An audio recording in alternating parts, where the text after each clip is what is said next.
Hey guys, it's Miss Russell and I'm ready to finish our Horton artwork that we started last week. Last week we created Horton and then I asked you to color him in. Today it's going to be a little messy if your parents allow you to. We're going to create the background, but we're going to create the background by using food color and water and dish soap. It can be hand soap from the bathroom or it can be soap from the sink. So we'll start by drawing. It is messy, so you can see I have a tray set up. You could put newspaper down, just something to catch all the colorful bubbles that we're going to be using. We're going to start by making the background, so you'll need another paper, a paper that does not have Horton on it. Horton, if you look close at this one, you can notice that I did cut him out and glued him down. So I cut last week's Horton out and then I glued them down. Yeah. My background that I created, I was trying to think about that clover from Horton Hears a Who, and it was this puffball looking thing. So what I created here is the puffball that actually has Whoville on it, and you can create that absolutely any way you want. This is just the way I envisioned it in my head, and I chose to use a lot of blues and purples in it and have some fun. Now this one is the one that the Who actually live on. So it is being held by Horton in my mind, and it's really close to us. And we've talked about how when things are really close to us, we draw them really big. But then if you look at the others, there are other clovers, but they are further away. And there was a whole clover patch in the full story if you have read it or listened to it. So as they get further away, they get smaller. Draw them with crayon, color them in. In my finished artwork here, I did color my ground in. So I would really encourage you, color all of that in with crayon, but leave the sky alone. The sky, you're gonna take a little cup, it can be any cup, and if you look down in there, I have put some liquid soap. And it is only about that full. Have you noticed how crazy my hands look? Well, your hands will look crazy after this too, because the food coloring we use usually does stain your hands. Now mine are actually stained from an art project I was doing at the studio today. It was tie-dye. If you don't know what tie-dye is, that's a tie-dye t-shirt right there. That's why my hands are all crazy. Anyways, once you have your background drawn, then get it ready somewhere and put a little bit of soap in a cup and then take just a little bit of water. I'll show you. Look, it's not even, I don't even have half my cup full.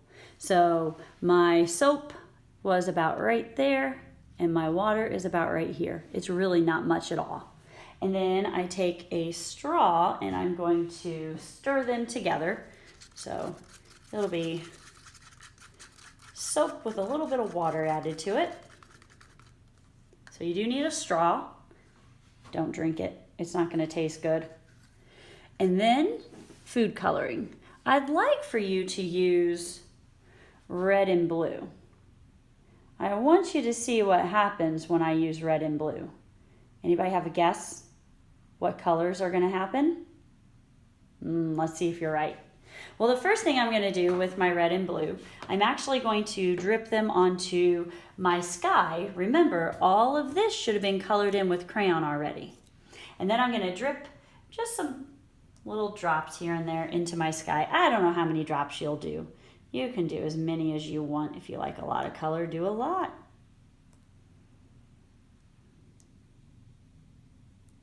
But then I'm also going to put some into my cup. And I think I'm only going to put one red. And I'm going to put maybe 3 blue. You can put as many as you want. There's really no right or wrong on that. I just like mine a little more blue than red. And then we're gonna start blowing bubbles. You're probably gonna wanna close your eyes because the bubbles might splash back in your face. As I do this,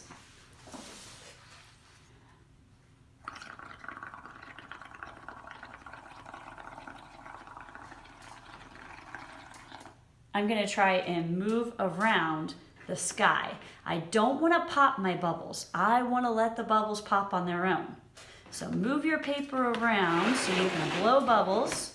It's okay if you blow it onto the ground also. It's not gonna hurt anything.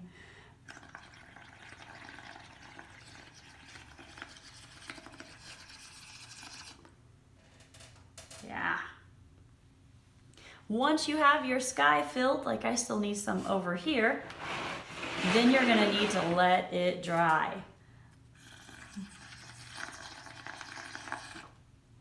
There we go. It's really just a fun way of filling things in, and it creates some lights and darks throughout my sky, so you can see this one here, how it kind of did some craziness. If you're able to, and you let those bubbles pop, sometimes you'll really get some nice bubbles, and you can actually tell that they were bubbles back in the sky. I think my paper that I used for this one was kind of thick, and it actually absorbed and made the bubbles less noticeable in the end, but I still like its background. Let your bubbles pop, let them dry overnight. Then tomorrow, cut the Horton out that you drew and glue it on top, and then you've got your completed picture. When you're cutting out Horton, make sure you're getting close to all his different parts. If you accidentally cut something off, like maybe you accidentally cut the trunk off, it's okay. It's not a big deal, because then you can glue them back together. When you are finished, send me your artwork either on Google Classroom or Artsonia, and I hope you have fun.